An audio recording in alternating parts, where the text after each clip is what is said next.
tanto jugando suelto como en competición. Tanto si se trata de un rápido 9 hoyos o de un gran 36. Tanto si juegas bajo presión o arrasando, siempre das lo mejor de ti. Nuevo Fuel de FootJoy. All right, here with Madelene Sagstrom with a 5-under round today, the lowest of this day. What was it like playing in these type of conditions on moving day?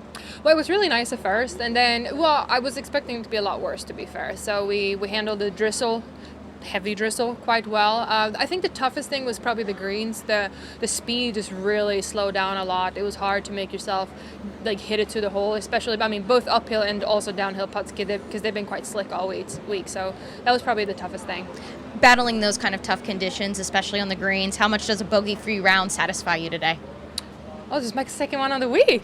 Second bogey-free round. Yeah, it's really good. I mean, I played really solid today. I struck the ball really nicely, both off the tee and on the fairway. So I can't really complain at all with anything. Got started hot early. We're gonna pause real quick for. Okay. At least it's not a porta potty on it this time. There was a porta potty flying out the other day. Did you see it? It was great. All right, you got off to a good start with 3 birdies in your first 4 holes. What was clicking just so well in the beginning for you? Well, I think I had good numbers into the pins. That's always like when you have the perfect number, you can hit full shots, don't have to manipulate it too much. That's always a nice confidence boost. And then I hit some really good putts, hit a good putt on 1, hit a really good eagle putt on 2, and then I chipped in on 4. So I'm not sure if that counts, but it counted on the scorecard. So just nice momentum, knowing that you like kind of a little bit of ahead and can kind of just play free golf. And then were you looking at how you were faring against kind of the rest of the field and the leader that is Minjee? Did you look at any scoreboards as you were coming through today? I got a glimpse of the scoreboards. I wasn't paying too much attention. I didn't even realize that my score was that good today. So it's you can kind of see them because they're quite obvious. Yes. Like they're like, here's the scoreboard in your face. So you try not to. You try to pay attention to your own game, but it's a little bit too much out there. There are certain rounds that just look easy. Today's looked easy, even easier than the 63. Does it feel like that out there?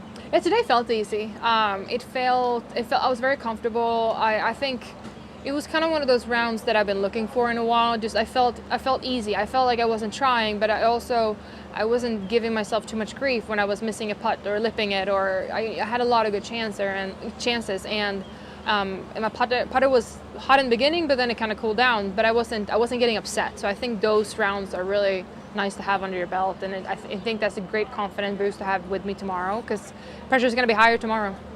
And you made a lot of putts that were in that sort of questionable range, that 3 to 5 footer, maybe as long as 6 feet. But you just poured them right in the middle. I'm a quite good short putter. That's my strength. That's probably my biggest strength in the whole game. I'm really solid 6 feet and under, so they kind of look like tap-ins to me.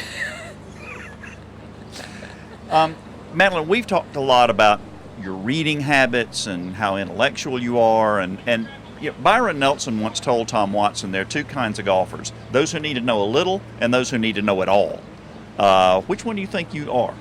Know it all. I think I like to know it all, and then I like to select what to focus on. I like to know everything about my own game, but particularly just from my coach, but having it, I just like to select to think what I believe in, because the more knowledge that I have, I can kind of nitpick it and just figure out what works for me, what doesn't work for me. On the course, I'm probably a little bit just more straightforward, not as much, but in practice at home, I'm very detailed. Then how do you shut it off between shots, or do you? I try to. I mean, my caddy he gives me a chuckle every like all day long. So he's really good at keeping me in the present. We have a lot of good conversations, and I think that's the great part about having a caddy that walks with you all the time. He can really just take you back to focusing on something else and then going back into a shot. Right. Do you feel like this is some of the best golf you've ever played in your career? I would say, yeah, for sure. I think it's some of my most consistent golf I've ever played. All the parts of my game have really tightened up. I've gotten a lot stronger at everything. So I would definitely say that's my best golf. Playing with Lexi today, you two both had really great rounds out there and put up a lot of birdies. When you play with someone that matches you like that, does that force you to stay focused, or does that raise the pressure too high? No, I love playing with good players. I mean, just walking down one, you hear her tee shot, her second shot, and I'm like, looked at Shane, I was like, you just love playing with people that can strike the ball really nicely. So it's, I think that if you play with good players that are playing really well, it just takes your game to a next level. So I think because you want to keep up, you want to play well too. So I think you're most likely going to see good playing, good groups like that. All right, thank you, Madelene. Thank you. El nuevo Pro SL no tiene clavos, pero tiene un agarre increíble. Con una plancha de carbono adicional para optimizar el retorno de energía y un nuevo y moderno diseño, el zapato original de máximo rendimiento sin clavos tiene algunas ventajas importantes.